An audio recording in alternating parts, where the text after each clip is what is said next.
பெங்களூருவைச் சேர்ந்த பிரபல தனியார் நிறுவனத்துக்கு சீனாவில் இருந்து 35 கோடி ரூபாய் மதிப்புள்ள லேப்டாப் உள்ளிட்ட எலக்ட்ரானிக் பொருட்கள் 40 அடி கண்டெய்னரில் கப்பல் மூலமாக சென்னை துறைமுகத்துக்கு அனுப்பி வைக்கப்பட்டிருந்தது.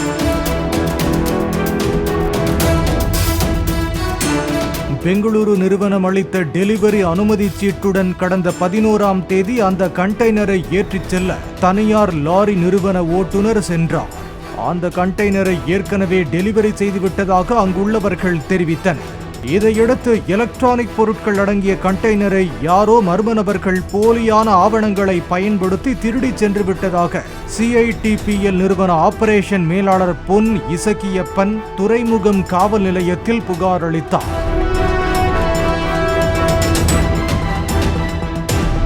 போலீசார் கப்பலில் வந்த கண்டெய்னரில் பொருத்தப்பட்டிருந்த GPS மூலம் அந்த கண்டெய்னர் திருவள்ளூர் மாவட்டம் மணவாள நகரில் உள்ள தனியார் தோட்டத்திற்கு கொண்டு செல்லப்பட்டதை கண்டறிந்தனர்.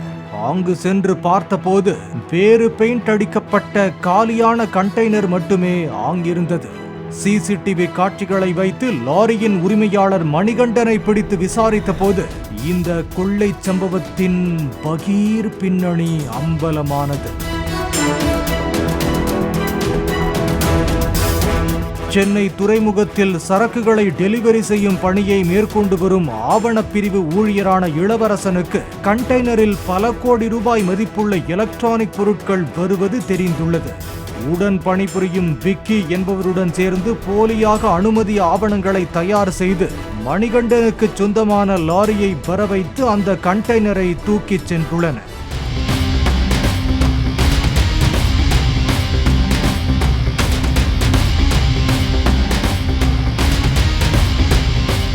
அந்த கண்டெய்னரின் அடையாளத்தை மாற்றியதோடு இடைத்தரகர்களுடன் சேர்ந்து அதிலிருந்த லேப்டாப் உள்ளிட்ட எலக்ட்ரானிக் பொருட்களை வேறு 2 சரக்கு வாகனங்களில் மாற்றி விற்பனைக்கு கொண்டு செல்வதற்காக மறைத்து வைத்திருந்ததை கண்டுபிடித்தனர்.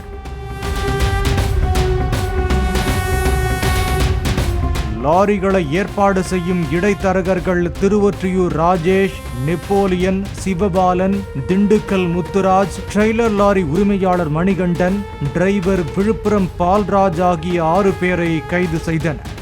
திருட்டுக்கு திட்டம் தீட்டிய CITPL நிறுவன ஊழியர்கள் இளவரசன், விக்கி, இடைத்தரகர் சங்கரன் ஆகிய 3 பேரை தேடி வருகின்றனர்.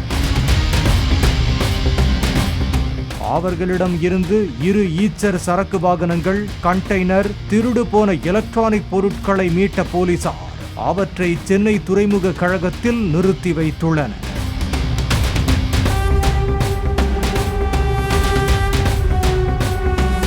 பாலிமர் செய்திகளுக்காக செய்தியாளர்கள் சரவணகுமார் மற்றும் வேல்ராஜ்.